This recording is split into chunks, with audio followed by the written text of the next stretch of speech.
Banjo-Kazooie is unlike most other 3D platformers of the era for me, in the sense that I missed the boat on playing it when I was younger, so I don't have the nostalgic ties to it like I do Mario 64 or Sonic Adventure 2. So in a strange way, that makes this game a formative experience for me, as it solidifies that I love 3D platformers as a genre, rather than just the specific ones I played as a kid. I first heard about this game sometime around when I was about 13 or 14 from various YouTube channels similar to the one I run now, telling me about this great N64 3D platformer about a bear and a bird that I just had to check out. And while it's certainly not my favorite game ever, this game will always hold a fond place in my heart that I revisit every so often that features some of the best personality I've ever seen in a game before. With all that in mind, I wanted to make a video for someone who was like me all those years ago, who sees this game for the first time and decides they want to check it out. And it's never been easier than it is now to play this game, with it being added to NSO fairly recently, as well as its current and past homes on the Xbox Live Arcade stores and N64. I would definitely recommend any platformer or Nintendo fan to give this game a try if you haven't, because it'll deliver a solid gameplay experience with a colorful bunch of lovable idiots. And I intend to try to show that off to you today in a condensed fashion.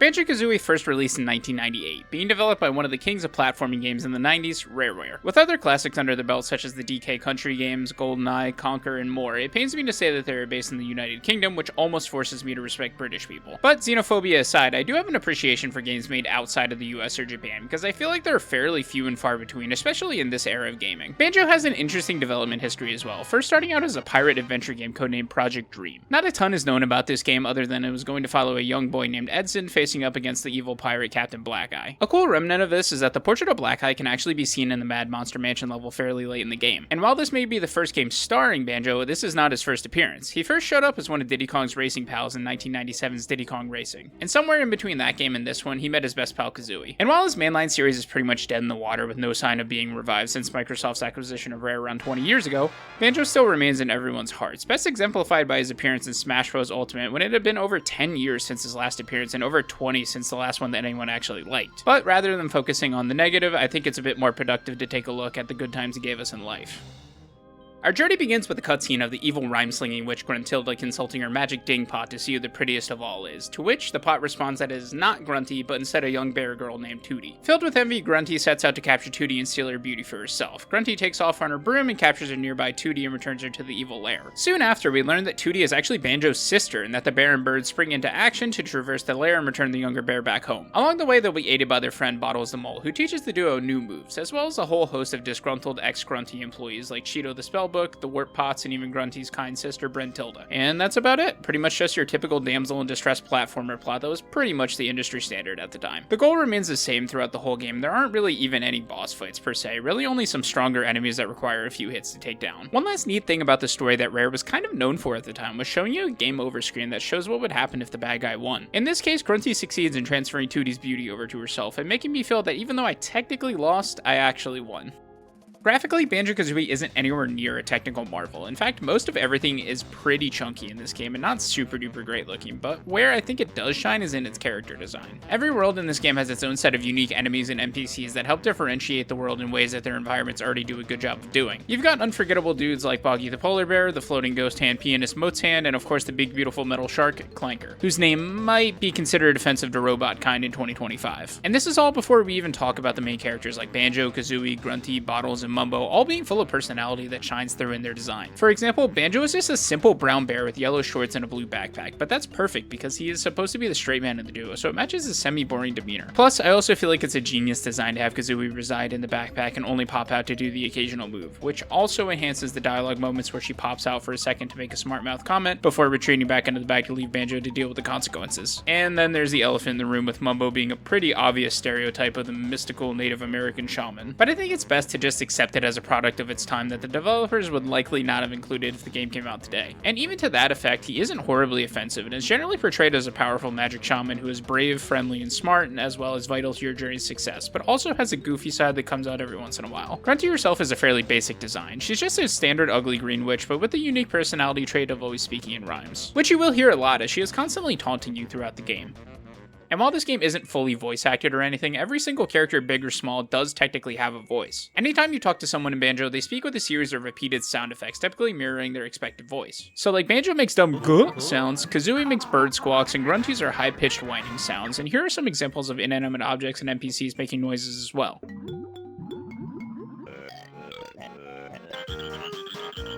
I've definitely heard people talk about hating these voices, but to me they're so charming. It gives even the most minute characters a sense of personality. And there really isn't that much dialogue throughout the game, so it's not like a constant fixture in the game that overstates its welcome either. Further on the topic of voice clips, the sounds that Banjo and Kazooie make while doing moves are also very charming to me, especially the sound Banjo makes when falling from a far height. Both those and the sounds that enemies make help to give an alive feeling to the various worlds. Lastly on the audio train is maybe one of the best soundtracks to ever grace the gaming world. Birthed from the brainstem of none other than Grant Kirkhope, we're gifted masterpiece tracks like Grunty's Lair, Trove, Cove, Freezeezy Peak, and so much more. There are absolutely zero skips on this OST, and to me is certainly a top 10 video game soundtrack of all time. I'll get more into depth on each track as their respective world comes up, but they all fit absolutely perfectly and have dynamic versions that change when going underwater or into caves and houses. And all the tracks are extremely unique, with a wide variety of instruments being featured that help differentiate themselves from one another. But all the flavor can always be potentially for naught if the game it surrounds is not fun to play. So let's take a look and see how the gameplay stacks up to the rest.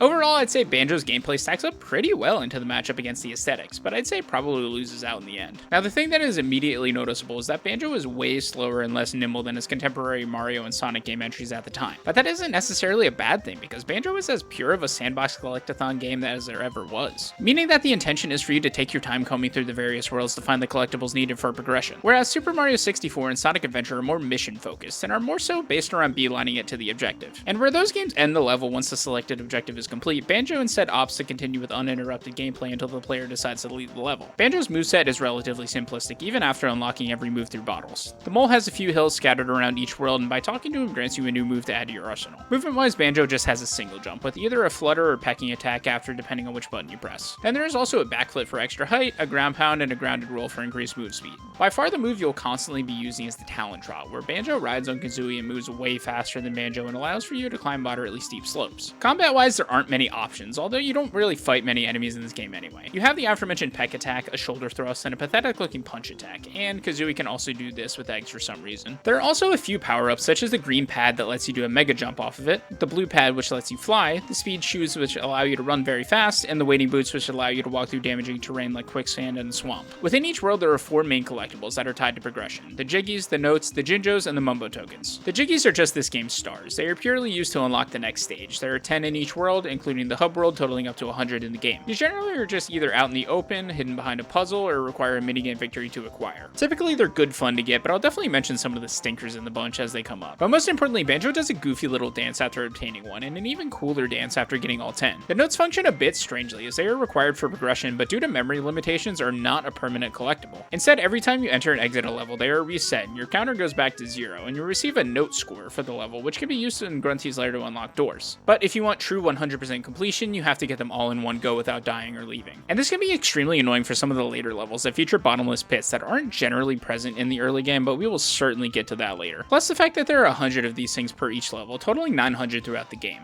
And this leads to the biggest benefit of the Xbox version over the Nintendo version, being that the notes actually save as soon as you get them, so you do not need to recollect them if you die. Next up is the Jinjos. These guys are kind of like red coins in the sense that there are 5 of them trapped somewhere in each world, and once collected will net a Jiggy. They're usually not too hard to find, and even make a whistling sound and call for help when nearby. Finally, we have the Mumbo tokens. These Silver Skull tokens are a form of currency that we need to take back to our good old buddy Mumbo the Shaman. Depending on the world, Mumbo will need a specific number of tokens to be able to unlock the transformation specific to said world. Typically, these are some sort of organic life form like a termite or a walrus or even a pumpkin, each with their own unique abilities and controls. These transformations will usually let you access 1 or 2 Jiggies within the world or Grunty's Lair. They are permanent until you go back to Mumbo's hut to change back, but they do automatically change back if you walk too far outside of the level's boundaries. Now, there are a few more collectibles that just serve as resources to progress rather than actual mandatory progression tokens, such as the empty honeycomb pieces that extend your total life meter and the egg and feather drops that serve as resources for shooting eggs and flying. Like I said before, I think every single world in this game has its own distinct flavor and personality that deserve their own spotlight, so I want to go through them all fairly quickly to highlight this.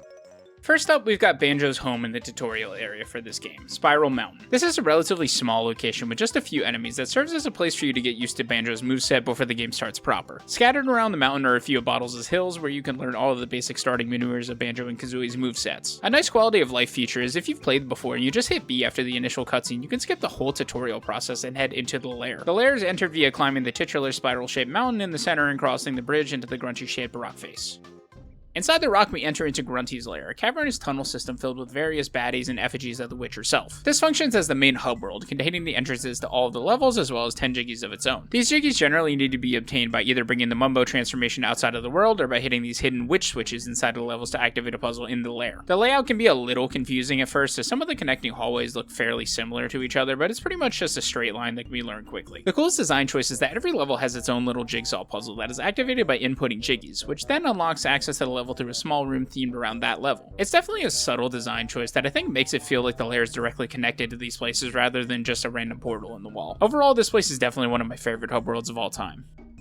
First up on our proper level list is Mumbo's Mountain, and I feel it's a pretty strong first impression. The level is predominantly a grassy field, with the right side being a steep hill face with a termite tower at the top, and a nearby set of ruins where you can learn the Talon Trot, with the left side being a small river with an impervious bowl and a gorilla arena on the left. The highlight jiggies here are definitely the ones gained from shooting the aforementioned gorilla Conga with a few blue eggs, and our first Mumbo transformation into a termite to climb the extra steep cliff of the termite hill to get to the top. Honestly, nothing too special here, but a very solid first level for sure.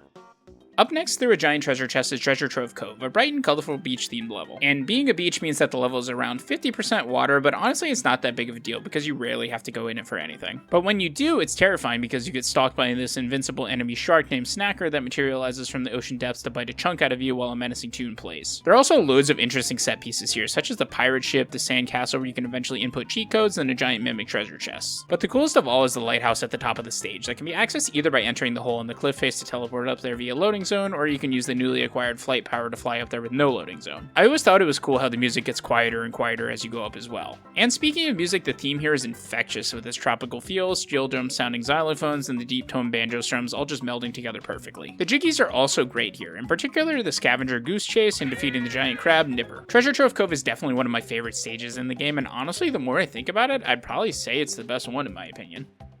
After our lovely beach day, we get to dive into the dingy sewers of our lair to visit Clanker's Cavern. This stage is similarly awesome to the last and is a perfect contrast with its dark and gross sewer environment clashing against the last two worlds' bright aesthetics, which is also paired with a low, gloomy tune backed with various metal clanging sounds that fit the mood perfectly. The composition of Clanker's Cavern is extremely similar to that of Dire Dire Docks from Super Mario 64, in the sense that it's comprised of approximately 90% water, but that really isn't an issue in this game because of the buttery smooth swimming controls I haven't talked about yet. So you have your standard large breaststroke for the big distance and your doggy paddle for more precise motions, but the duo turns so well underwater, and you can use L and R buttons to sharply turn in either direction that make it super easy to turn around for something you missed. Through the initial area in a pipe, we end up swimming nose to nose with the titular Clanker. This behemoth is a sentient mechanical shark whom Grunty uses as a large garbage disposal system. He currently is trapped under the water surface due to the attached chain, but wants to be above the water. Once the duo release him, they're able to explore the inside of Clanker's body, which is way more fleshy and organic than I would have expected, and it's really kinda gross. Aside from Clanker's insides, the rest of the stage is mostly just a fairly empty water basin, but with pipes around the stage and in the air leading to alcoves with goodies in them. And this one in particular leads to these fucked up crab things called the snippet mutants that we slaughter mercilessly. I really like Clanker's Cavern for its gloomy but not horror inspired vibe, and its creative main set piece of allowing us to explore different parts of a creature's body, definitely a favorite of mine.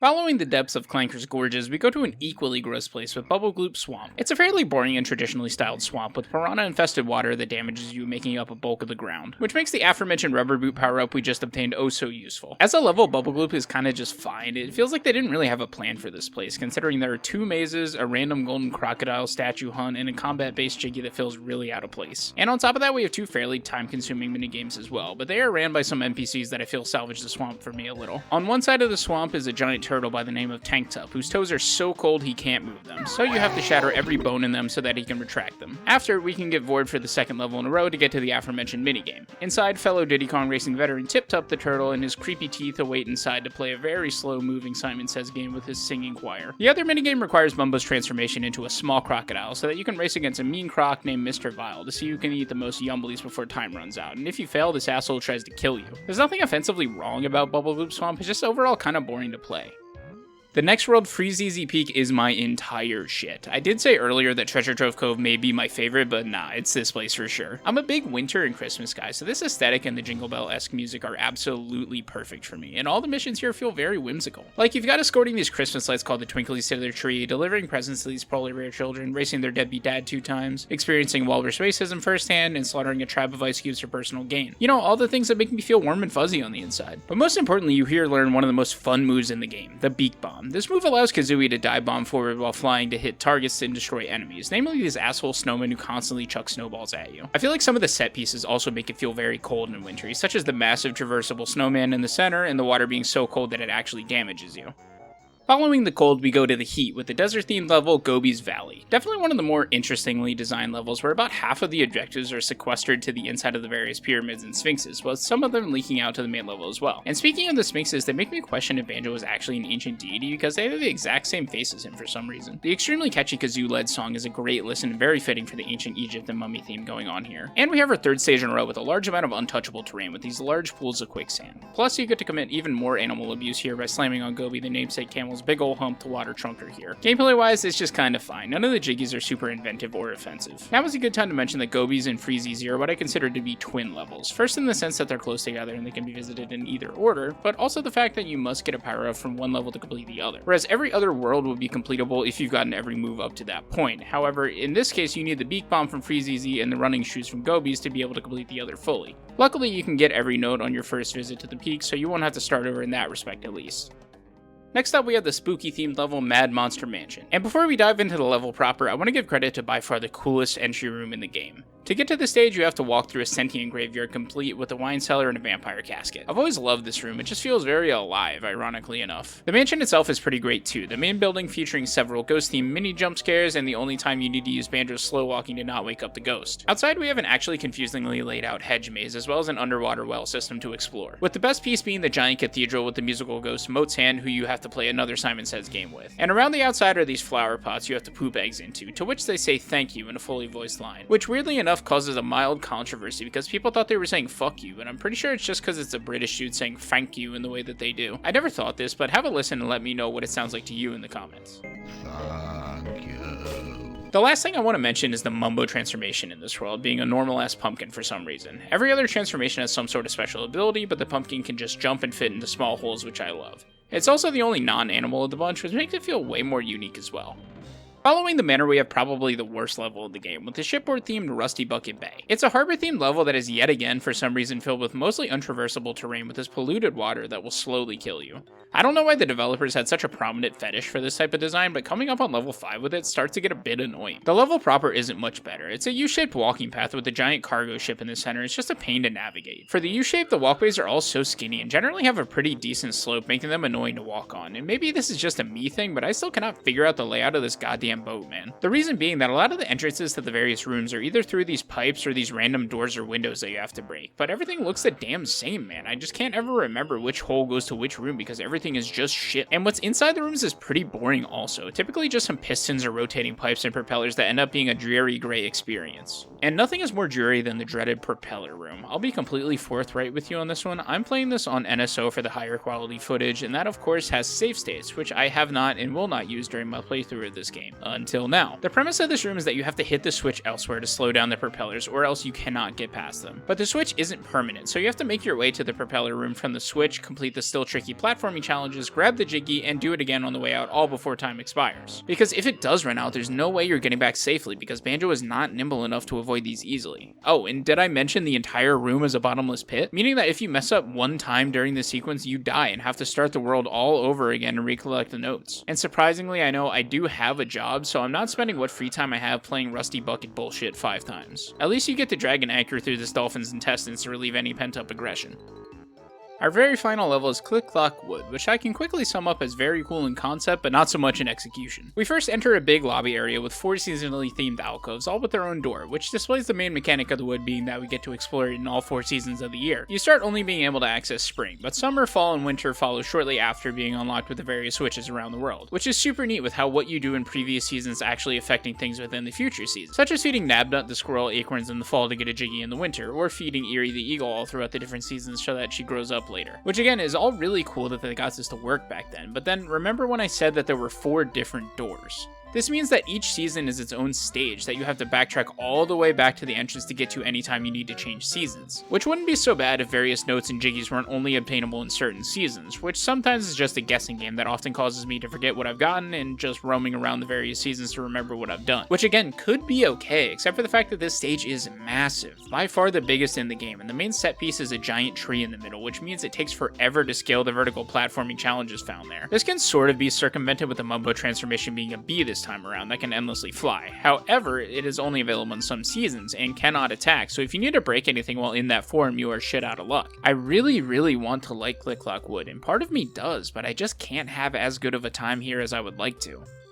There's now just one thing left for us to do, that being toppling the witch. Once we ascend the tower, Grunty makes us play a board game show hybrid called Grunty's Furnace O Fun. This section is a randomized game board of various tiles that force you into some sort of challenge to progress. These can range from simple stuff like identifying a sound, a picture of an area, or playing a minigame, with the tricky spots being the Grunty spaces, which Grunty asks you questions about her personal life, these being tricky because you have no way to know them unless you talk to her previously mentioned sister Brentilda. And it doesn't even help if it's a repeat playthrough, as the answers are randomized on every new save file. Once we eventually reach the end of the game board, Grunty runs away and we finally have saved Tooty. Banjo and Kazooie take a well-deserved vacation with Mumbo and Bottles, when Tooty pops in and reminds us that we haven't actually defeated Grunty yet, and the duo makes a break back toward the tower. Once at the top again, Banjo and Kazooie meet Grunty's main Dingpot, who shoots them up to the roof for a final battle against the witch.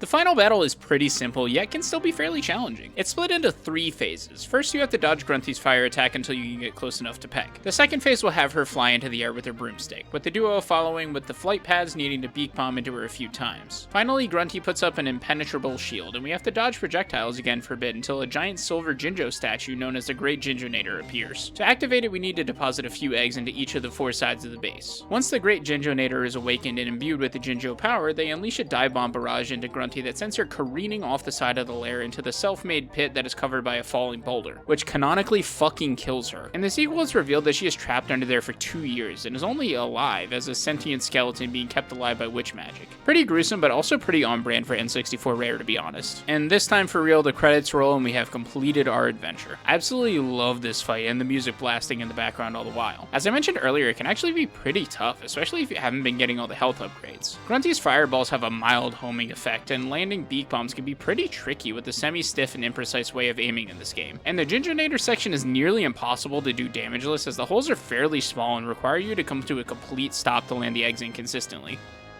And with that final bout now ended, we have reached the conclusion to Banjo-Kazooie. With someone who hasn't played much of the DKC games, this is to me Rare's best work within a pantheon of hits around the turn of the century. It's such a fantastic pick up and play experience that almost never breaks the gameplay pace that allows you to blast through this game in just a couple of hours. This game occupies a really weird spot in my brain where when I play it, it always evokes a sense of childhood nostalgia that I don't even technically have with this game. I mentioned earlier that I found this game through YouTube reviews about it, and I'm hoping that I can be the spark for someone similar to a younger me to try this game out and get one of the best 3D platformer experiences to date. If I did convince you to try out Banjo-Kazooie, or if you have a similar experience to mine with this game, please let me know about it in the comments below. One of my favorite pastimes is sharing gaming memories and connecting with those around me with similar experiences. But as always, I've gone on way too long about something that doesn't really matter. You know, actually, despite using it all the time, I don't think I really like that line. Because while, yeah, in a cosmic sense, whether I replay Pokepark for the Wii again isn't going to affect world hunger, but I think it actually does matter from a personal journey standpoint. For me, the games and genres that I like are a huge indication of my personality and what makes my brain tick. So I think in the future I'll stop using that phrase, because the truth is, everything matters to someone.